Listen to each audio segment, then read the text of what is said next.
नाश हुआ है, उसी प्रकार एक दिन तुम्हारा भी पूरा वंश नष्ट हो जाएगा। तुम्हारी द्वारका देखते ही देखते जलमग्न हो जाएगी। हेलो एवरीवन, कैसे हैं आप लोग। मेरा नाम है रोहित और मैं हूँ धीरज। और प्रीवियस एपिसोड में हम लोगों ने देखा था, अश्वत्थामा वाला एपिसोड था जिसमें अश्वत्थामा ने अभिमन्यु के एक तो पांडवों के सारे बच्चों को मार दिया। फिर लास्ट में अभिमन्यु का भी जो अनबॉर्न बेबी था उसको भी ब्रह्मास्त्र मार के मारने की कोशिश करी, जिसको श्री कृष्ण ने बचा भी लिया। और फिर अभिमन्यु की मणि निकाल के उसको श्राप दे दिया। अभिमन्यु सॉरी, अश्वत्थामा के माथे से उसकी मणि निकाल के उसको श्राप दे दिया।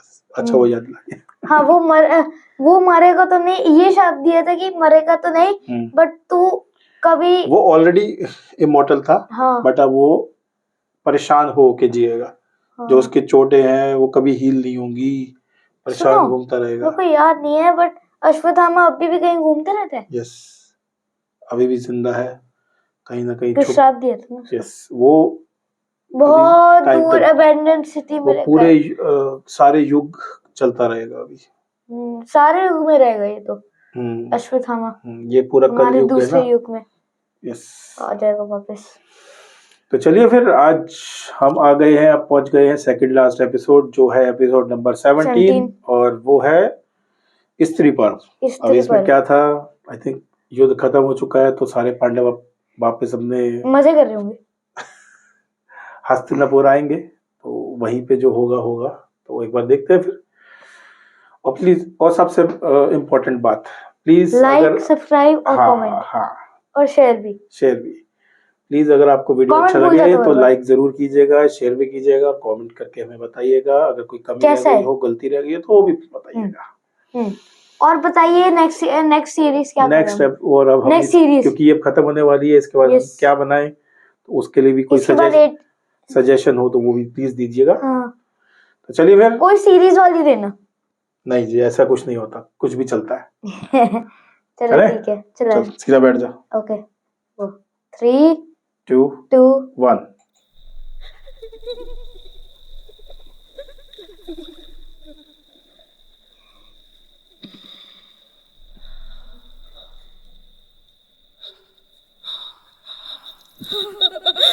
दुशाला, मेरा सिंदूर तो आपने पोंछ दिया माँ, पर इन आंसुओं का क्या? इन्हें पोंछने के लिए ना मेरे पति जयद्रथ रहे, ना ही मेरी सवाई। इन आंसुओं को बहने दे दुशाला, इन्हें मत रोक। इनका प्रवाह तो वो बाढ़ बनकर आएगा जो हम स्त्रियों पर हुए हर अन्याय को बहा कर ले जाएगा। फ्लैग चेंज कर रहे हैं। कौन सा फ्लैग लगा रहे हैं आप? पांडवों का। पहले किसका था? कौरवों का।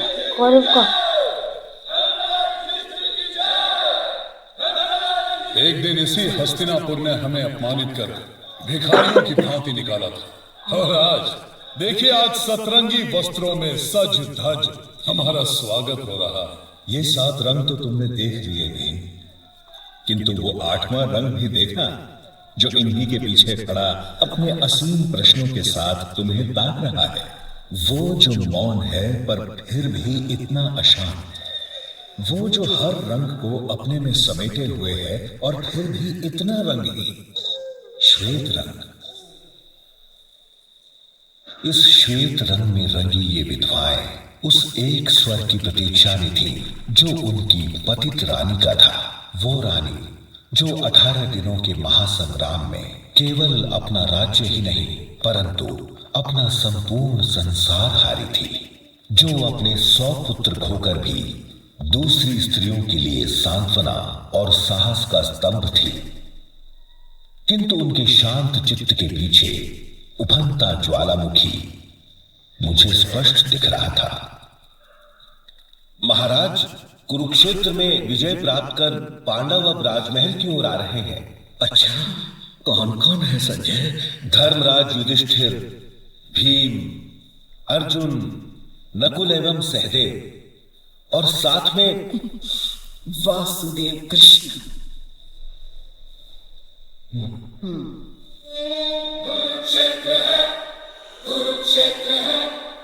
ये होम कमिंग सेरेमनी है। ओके।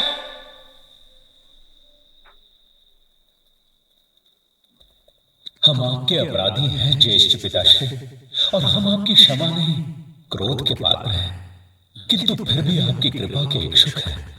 अपने ज्येष्ठ पिताश्री से आशीर्वाद लेने आए हो या सिंहासन? वैसे तुम्हारा अनुज भीम? वो जो थी ना भीम की जो मूर्ति पड़ी थी लोहे की, हाँ जो मैंने बताया था दुर्योधन उसके साथ प्रैक्टिस करता था लोहे की मूर्ति के साथ, हाँ हाँ। वो थी, उस पे प्रैक्टिस करता था। अच्छा हाँ, देखी तो थी। कहाँ है पुत्र? मैं भी तो देखूं उसका शौर्य, उसका बल।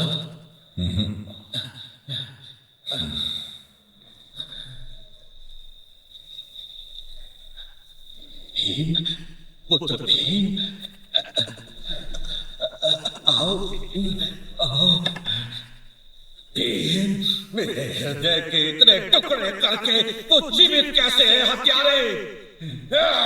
तूने मेरे दुशासन का लहू पिया था ना? मैं तेरे शरीर से लहू की एक एक बूंद निचोड़ दूंगा। महाराज, सत्य कहूं तो मैंने, ये कितना पावरफुल था। ये अंधा था बट इसमें भी पता ऐसे कहते कि इसके पास ना मतलब 1000 हाथियों जितना पावर था, समथिंग लाइक दैट। इसलिए तो इसने पूरी वो जो लोहे की जो वो है स्टैचू, वो ऐसे ऐसे हाथों से तोड़ दी, इससे ऐसे पकड़ा, क्रश कर दिया पूरा। हाथ दोनों हाथ क्रश करे, और पता नहीं सर कैसे गिर गया, ये नहीं टूट पता। गई ना पूरी, क्रैक अच्छा, हो गई। हाँ क्रैक हो गई तो सर भी गिर गया। चलो, अगर असली में भीम होता तो भीम मर जाता। हाँ तो कृष्ण जी ने रोक दिया ना उसको।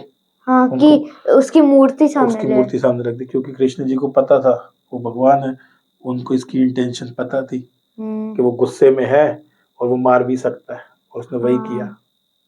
तो शासन का रक्त नहीं पिया था महाराज, बस प्रतिज्ञा पूरी करने के लिए स्वांग किया था। भीम, भैया भीम जीवित हैं और सुरक्षित भी हैं।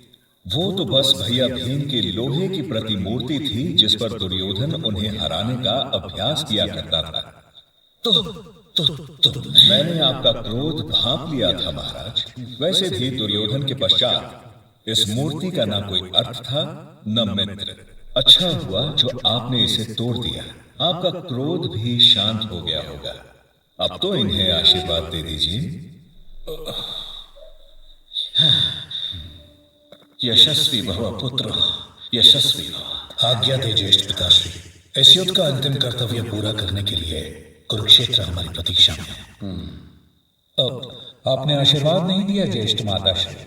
मैंने तुम्हें श्राप भी तो नहीं दिया धर्मराज युधिष्ठिर। माँ, आप यहाँ की शासक थी। आज युद्ध जीतने के पश्चात मैं आपके समक्ष शीश झुकाए खड़ा हूँ। फिर भी यदि आपको लगता है कि मैं आपके आशीर्वाद नहीं दंड के योग्य हूँ, तो मुझे दंड दीजिए। ये क्या था? अंगूठे की इतनी सी जलन से कर रहा उठे युधिष्ठिर। तुम्हारा ये दुख उन 100 घावों की तुलना में कुछ भी नहीं जो तुमने मुझे दिए हैं। एक बार श्री कृष्ण शांति प्रस्ताव लेकर हस्तिनापुर आए थे, और मेरे समझाने पर भी महाराज ने दुर्योधन के हट के आगे अपने घुटने टेक दिए थे। आज निर्णय आपका है महारानी, इस बार शांति को मत ठुकराइएगा। विदुर, तुम तीर्थ से लौट आए महामंत्री? जी हाँ महाराज, ये बिखरा हुआ शोक मग्न परिवार अंततः मेरा भी तो है। इस शोक के समय को द्वेष की अग्नि से दूषित न करे। मैंने सदा आपको सहिष्णुता और उदारता का प्रतीक माना है महारानी। चलिए विदुर, कुरुक्षेत्र चलकर हस्तिनापुर के भूत और भविष्य दोनों को अंतिम विदाई दे देते हैं। इस माँ के जलते हृदय को अब यहाँ शांति नहीं मिलेगी।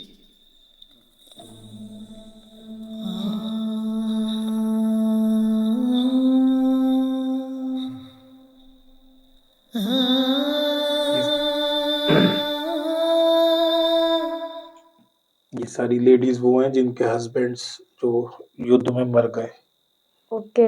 ये वापस इसमें दुर्योधन की वाइफ है, उसकी भी वाइफ है, जयद्रथ की वाइफ हाँ, है, और जयद्रथ। भी जो वॉरियर्स हैं उनकी वाइफ्स हैं सब, इसलिए वो वहां जा रहे हैं वापस कुरुक्षेत्र में। ये कहाँ जा रहे हैं? कुरुक्षेत्र।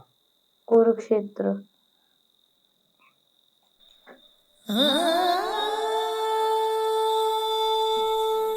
एक चुप्पी लगी है धरती को, वायु ठहरी हुई है, आकाश भी गूंगा लगता है, ये भूमि बहरी हुई है। ये वो शकुनी मामा के वो थे डाइस, अच्छा, मैजिक डाइस। Magical dice. वो भी मर गया ना? एक चुप्पी लगी है धरती को, वायु ठहरी हुई है, आकाश गूंगा लगता है, ये भूमि बहरी आग बुझ गया। इस चुप्पी की चित्कार भूमि पर हर युग में सुनाई देगी, सत्य मिथ्या का फिर युद्ध होगा, रक्त से लाल भूमि दिखाई देगी, अंधकार वो किसका था? अच्छा, दुर्योधन का। सदा ये भूमि घूमी है।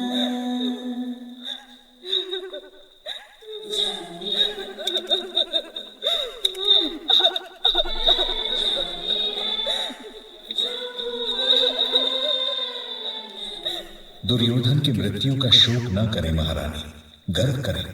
उचित अनुचित और धर्म अधर्म को लेकर तर्क वितर्क चलते रहेंगे, किंतु कुरुक्षेत्र में यदि एक योद्धा चंदन की चिता का अधिकारी है तो वो आपका ज्येष्ठ पुत्र दुर्योधन है महारानी गांधारी।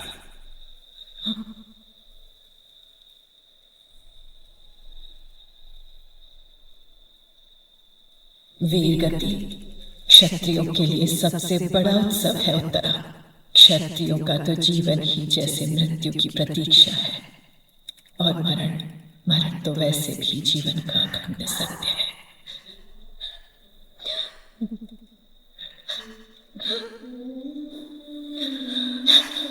उत्तरा, अभिमन्यु, मेरा अभिमन्यु वीरता का ताज था।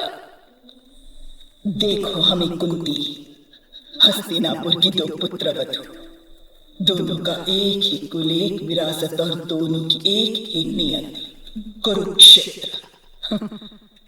सब कहते हैं कि जो होना है वो तो निश्चित है, किंतु मैं पूछती हूँ कि जो नहीं हुआ उसका कौन उत्तर देगा? अर्थात क्या होता यदि धृतराष्ट्र नेत्रहीन नहीं होते, तब पांडु कभी सिंहासन पर नहीं बैठते और उत्तराधिकार का ये प्रश्न ही नहीं उठता कुंती। और क्या होता अगर पांडु माद्री से ही न मिलते तो कभी श्रापित ही न होते?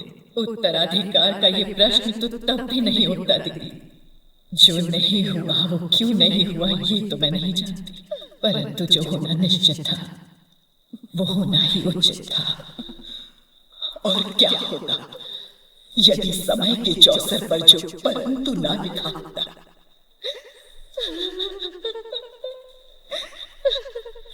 जिन भस्म हुए वे राग विभूत में गुप्त हुए, जिस रक्त से जन्म दिया जननी ने वो रक्त बहाकर मुक्त हुए। जो जीवित है वो पीड़ित है,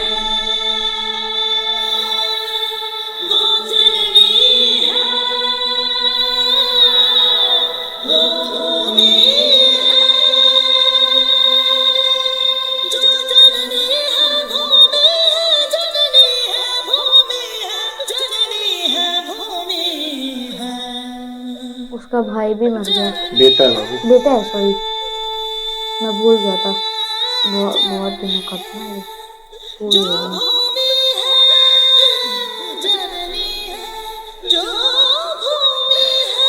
दुशासन में वो देखो मेरे पिता द्रुपद, वो दोनों मेरे भाई, और वो मेरे 5 पुत्र माताश्री। इस युद्ध ने तो मेरा पूरा परिवार ही छीन लिया माते। प्रतिशोध पहाड़ की चोटी पर रखे पत्थर की तरह होता है पुत्री। हल्का सा भी धक्का लग जाए तो लड़कने लगता है और अपने मार्ग में आने वाली हर वस्तु को कुचल देता है। तुम्हारा रोष और तुम्हारे शब्द इस युद्ध के लिए वही धक्का थे द्रौपदी, जिसने प्रतिशोध के उन पत्थरों को अनियंत्रित कर दिया। और परिणाम तुम्हारे सामने है। परिणाम? और उस परिणाम का क्या माताश्री, जो केवल मुझे भुगतना पड़ा? क्योंकि आपके पुत्रों ने बिना परिणाम सोचे एक खेल में अपनी पत्नी को दांव पर लगा दिया, तो दोष मेरा? दोष सदा उसी के माथे आएगा द्रौपदी, जिसे वो सब मिला जो उसने मांगा था। तुमने मेरे एक एक पुत्र की मृत्यु की प्रतीक्षा की है द्रौपदी, जिन्हें एक एक कर तुम्हारे पति भीम ने क्रूरता और निर्दयता से इसलिए मार दिया क्योंकि तुम प्रतिशोध चाहती थी। कान नैन ही नहीं जो ध्वनि सुने, वो देखते हैं। जो केश मेरी सर से टूटे, शरीर में अब तक रेंगते हैं। नारी के अपमान में तुम लज्जित थी, पर सामने आई नहीं। पुत्र की निर्लज्जता पर भी उसको थामने आई नहीं। अपमान के कांटे खोद के मेरी छातियों पर क्या समझी? मेरा सम्मान हुआ? प्रतिशोध से निकला बाण था जो युद्ध घमासान हुआ।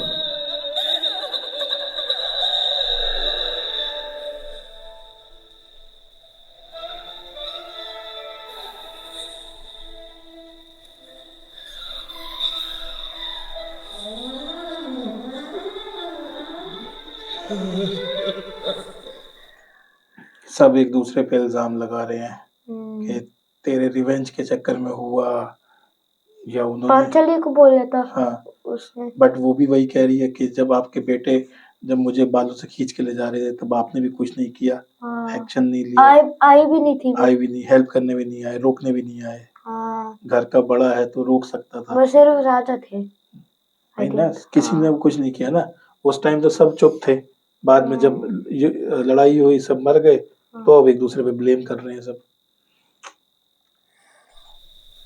Emotional episode.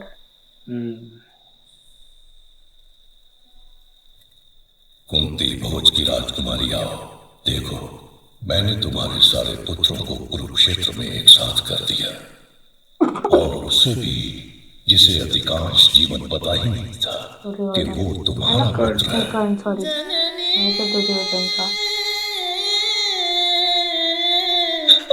जननी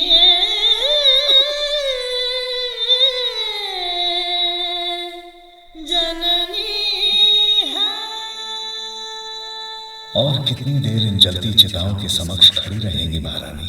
मेरे जीवन में अब इन चिताओं के अतिरिक्त रह ही क्या गया है केशव? कदाचित मैं स्वयं भी एक चिता ही हूँ। धुएं की इस काली धुंध में इन योद्धाओं को तो मुक्ति मिल जाएगी, परंतु आप भी इस क्रोध और रोष से स्वयं को मुक्त कर तुम ही क्यों नहीं कर देते मेरा और मेरे इस क्रोध का अंतिम संस्कार वासुदेव कृष्ण? तुम तो भगवान हो, कुछ भी कर सकते हो। एक संकेत से सूर्य ढक देते हो। तुम वर्तमान भूत भविष्य सब देख सकते हो देवकी नंदन वासुदेव कृष्ण। फिर तुमने क्यों नहीं रोका इस भयानक युद्ध को? मैंने हर संभव प्रयास किया था महारानी, सबको इस युद्ध के भीषण परिणामों से बार बार अवगत कराया था। आप स्वयं ही इसे नहीं रोक पाई महारानी।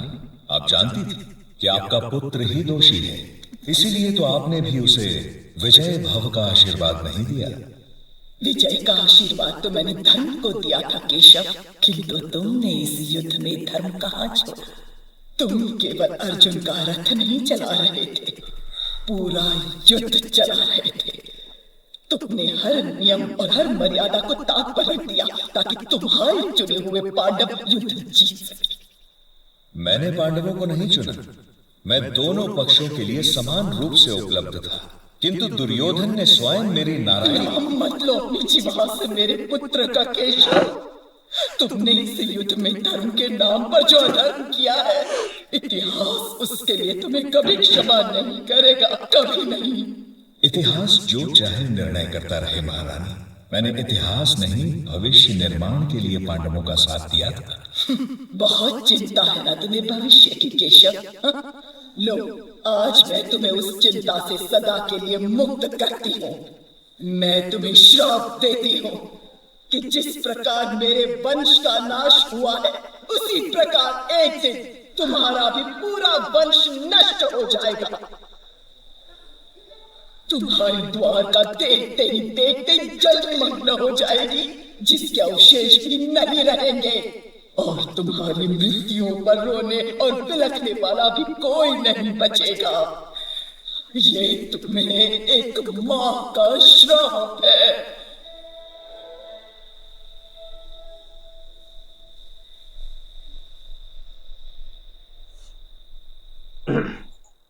उसने भगवान को भी श्राप दे दिया।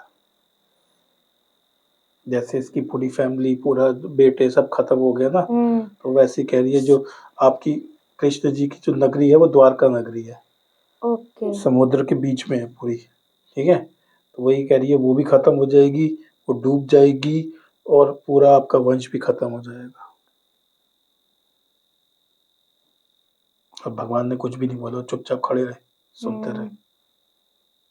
तब भी स्माइल कर रहे थे। क्योंकि उनको पता है जो होना है वो होना है। हाँ, जो होना है उसको होने दो। उसको कोई नहीं रोक सकता। हाँ, अब कोई नहीं रोक सकता।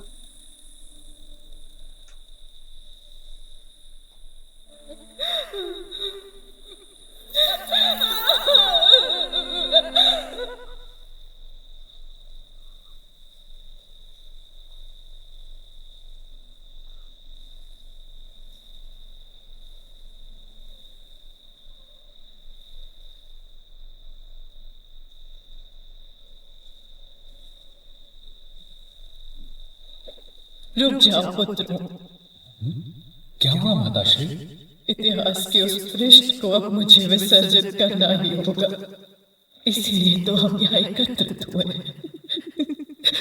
अर्जुन मेरे पुत्र, मुझे क्षमा कर देना। क्या हुआ? क्या बात है माता? मेरा वो अपराध जो मैंने तुम सबसे छिपाया है।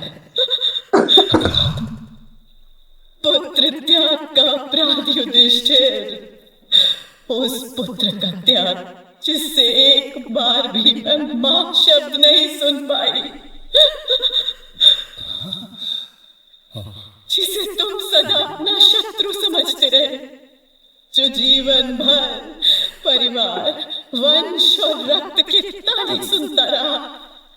वो अंगराज कर्ण तुम्हारा भाई था, वो तुम्हारा बड़ा भाई था युधिष्ठिर। कर्ण मेरा ज्येष्ठ पुत्र था, मेरा ज्येष्ठ पुत्र, मेरा ज्येष्ठ पुत्र, मेरा पुत्र। मैंने तो अपने ही भाई का वध कर दिया। वो उसका भाई था। मानता रहा। कौन इसका भाई था? पांडवों का बड़ा भाई था। एक अवसर भी नहीं दिया। अपने भाई को मार आंखों में दिया। आंखें डालकर उस पर बाण चला दिया। मुझे क्षमा कर दो पुत्र। मैं आपको तो क्षमा कर दूं, परंतु मुझे कौन क्षमा करेगा माता? आपने इतना बड़ा सत्य हमसे छिपाया। आपको अनुमान नहीं आपने क्या कर दिया माता। नहीं, फिर कभी ऐसा नहीं होना चाहिए। मैं श्राप देता हूं कि आज के बाद कोई स्त्री कोई बात छिपा नहीं पाएगी।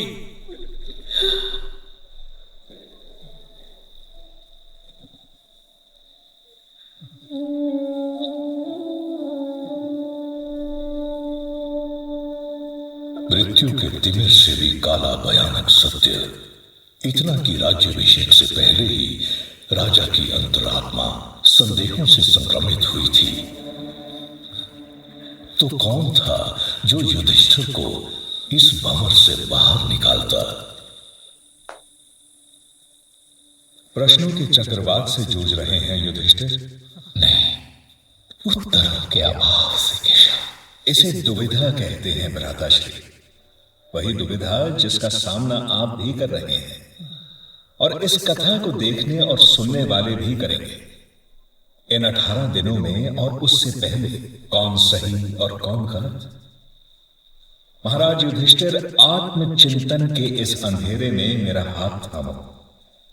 मैं तुम्हारी नाव को सुरक्षित तट तक ले जाऊंगा और आप जो भविष्य की दूर दृष्टि से मुझे देख रहे हैं, आप भी मेरा हाथ मत छोड़ना, क्योंकि प्रश्नों के इस सागर से यदि कोई आपको पार लगा सकता है तो वो केवल मैं हूं। सही बोल रहा। खाली भगवान ही है जो आपके डाउट्स क्लियर कर सकते हैं, आपके मन में जितने भी क्वेश्चंस हैं, है ना। अच्छा था ना, इमोशनल एपिसोड था। हाँ। सब वो थे। अर्जुन ने अब रियलाइज करा कि कर्ण उसका बड़ा भाई था। उसकी मम्मी ने बता दिया ना। हाँ, ये सीक्रेट रखा था। जब युद्ध खत्म हो गया था तब बताइए। ये सीक्रेट रखा था, पर लेकिन कभी बताया नहीं था कि ये सीक्रेट रखा है। इसीलिए तो वो युधिष्ठिर ने श्राप दिया कि आपको कोई भी फीमेल जो है वो कोई बात छुपा नहीं पाएगी। अब आई डोंट नो कि कितना सही है कितना गलत है, बट एनीवेज चलिए फिर आज के लिए इतना ही। और अगर आपको एपिसोड पसंद आया हो तो प्लीज लाइक शेयर और सब्सक्राइब भी कर दीजिएगा। एक बार फिर से आपसे रिक्वेस्ट कर रहे हैं एंड मिलते हैं जल्दी से इस सीरीज के लास्ट एपिसोड 18 के साथ। 18 very soon. Yes, very soon, very very soon. ASAP।